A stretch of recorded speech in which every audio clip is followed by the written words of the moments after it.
2000년 16대 국회에서 협의 과정에 이견은 있었습니다만은 결국에는 야당 1명, 여야 합의로 1명 추천하기로 합의를 했었는데 당시에 한나라당이 본회의 표결을 보이콧했습니다. 그래서 한나라당 없이 협의대로 표결을 했고 결국엔 대통령도 임명을 하셨습니다. 다음으로 19쪽입니다. 2018년 10월 의석 분포를 보시면 여소야대긴 했는데 이때 좀 특징이 있는 것이 바른미래당이 30석이지만 원내 3당으로 당시에 캐스팅 보터 역할을 하고 있었습니다. 그래서 뭐 여러 가지 얘기가 많았습니다만은 결국에는 원내 의석 1, 2, 3당이 각 한 명씩 추천하는 방식으로 협의가 있었습니다. 이것이 바로 이번 재판관 선출 바로 이전인 2018년 상황입니다.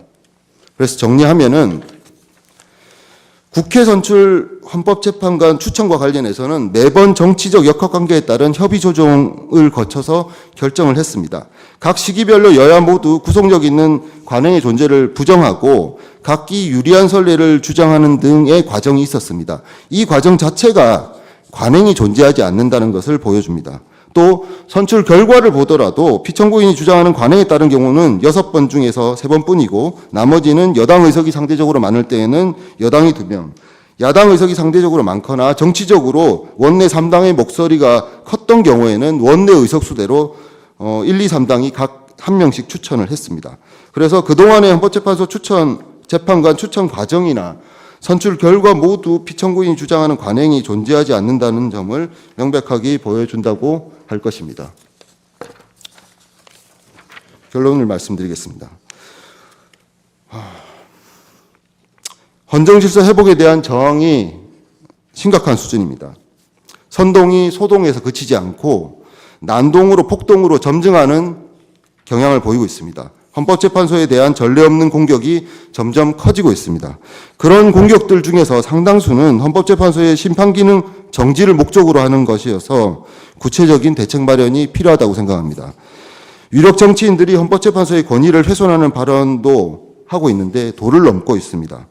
최상목 대행께서도 그 내심은 모르겠습니다만 어쨌든 대외적으로 헌재가 인용 결정을 해도 임명 거부를 하거나 임명 지연을 할 수 있다라는 입장을 취하고 있는 걸로 보입니다. 헌재 결정은 감탄 고토의 대상이 아닙니다. 이것이 법치고 헌정 질서인데 헌법재판소 결정을 어쩌면은 힘으로 밀면은 꺾을 수 있는 듯한 언사를 정부 여당에서 중책을 맡고 계신 분들이 대놓고 하는 것이 바로 현재 우리가 처한 현실을 그대로 보여준다고 생각합니다. 그래서 불복 가능성을 차단하는 결정이 필요합니다. 국회 선출 헌법재판관에 대해 대통령 측이 심사하거나 임명을 거부하는 것은 위헌이고 더구나 존재하지도 않는 여야 합의 관행에 따라서 여야 합의를 확인하겠다면서도 여당이나 국회에는 공식적으로 확인조차 하지 않은 채 장막 뒤에서 확인되지 않은 방법으로 확인되지 않은 사실에 기초해서 국가중대사를 결정하겠다는 것 자체가 대통령의 임명을 외주화하는 것과 같다고 생각합니다. 정치로 법치를 압도하려는 반헌법적 시도가 아닌가라는 생각이 듭니다. 이 모든 과정이 국회의 권한을 침해하는 것이고 바로 그래서 국회가 원하는 것은 이 침해가 종결되고 반복되지 않도록 적절히 차단하는 것입니다.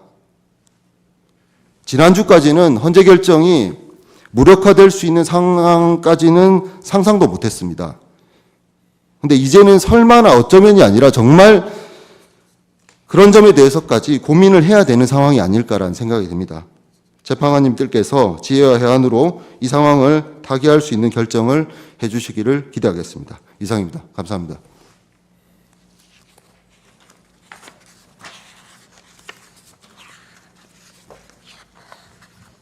피청구인 15분 해주십시오.